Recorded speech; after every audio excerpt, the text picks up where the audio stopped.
everyone.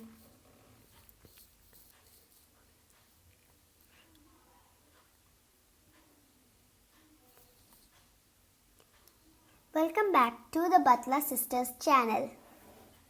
Today we're going to be making a paper aeroplane. You will need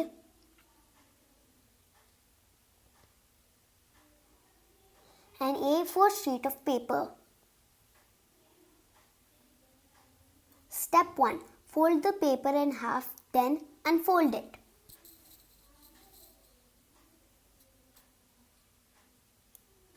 Step 2. Unfold the top into slanting triangles.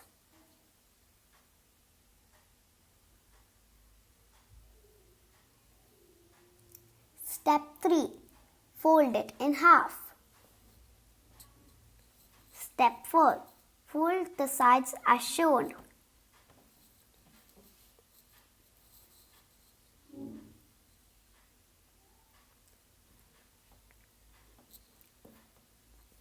Done!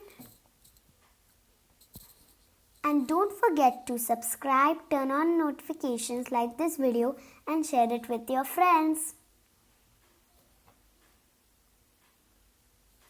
Bye!